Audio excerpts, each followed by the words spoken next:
तर महायुतीचं काम पाहता राज्यात मविया जिंकेल असं वाटत नाही असं प्रवीण दरेकर यांनी म्हटलंय। सर्वेत भाजपा हा सर्वात मोठा पक्ष दाखवल्याचं प्रवीण दरेकर यांनी म्हटलंय। जयंत पाटलांना निवडून आणायची मवियाची जबाबदारी होती। मवियात आता शरद पवारांचा वट राहिला नसल्याची टीका देखील प्रवीण दरेकर यांनी केली आहे।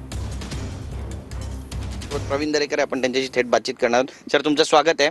ज्या पद्धतीने आता नवीन सर्वे बाहेर येतोय, कसं पाहता या सर्वेकडे? मला वाटतं सर्वेवर टीका करणारेच त्यांचा परिवाराचा असणारा पेपरचा तो सर्वे आहे आणि त्याच्यामुळे त्याच्यावर किती विश्वासार्हता त्या सर्वेवर ठेवावी हा निश्चितच प्रश्न आहे। भाजपला पण या ठिकाणी 33.1% इतकी पसंती दाखवण्यात आलेली आहे आणि तेवढ्या जागा त्यांच्या येतील असं सुद्धा बोललं जात आहे। सगळ्यात महत्त्वाचं म्हणजे यामध्ये भाजप राज्यातील सगळ्यात मोठा पक्ष असं सुद्धा सांगण्यात आलं। नाही, भारतीय जनता पार्टी हा राज्यातला सगळा मोठा पक्ष आहे आणि तो राहीलही। याकरिता कुठल्या सर्वेची आवश्यकता नाही, ती वस्तुस्थिती आहे आणि राहील। जयंत पाटील यांना विधान परिषद निवडणुकीमध्ये फटका बसला, मतं कमी पडली, त्यांची मतं फुटली असं सुद्धा बोललं जात आहे। पण काँग्रेसची 7 मतं फुटली। मला वाटतं जयंत पाटील यांना आता ठेच लागल्यावर ते बोलायला लागलेत।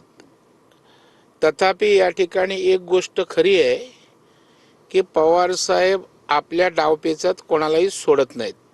इतर पक्ष गिळले बोलणाऱ्यांनी आता शेतकरी कामगार पक्ष गिळून टाकलाय। छोटे छोटे पक्ष संपून टाकले जे आमच्यावर आरोप करत होते आणि स्वतःची असणारी पूर्ण मतं सुद्धा त्या ठिकाणी जयंतभाईंना देऊ शकले नाहीत।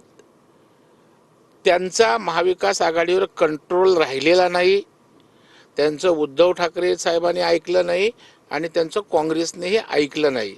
संजय राऊत आरोप करतात। संजय राऊत म्हणतात की 2 एकर जमीन देण्यात आली, 7 आमदार काँग्रेसचे फोडण्यात आले आणि त्यामध्ये प्रत्येकी 20 ते 25 कोटींचा व्यवहार सुद्धा झाला। संजय राऊतांना पोलिसांनी ताब्यात घ्यावं आणि अशा प्रकारचा व्यवहार कुठे झाला, कसा झाला हे त्या ठिकाणी त्यांच्याकडून वधवून घ्यावं, सिद्ध करून घ्यावं, संजय राऊतांनी सांगावं।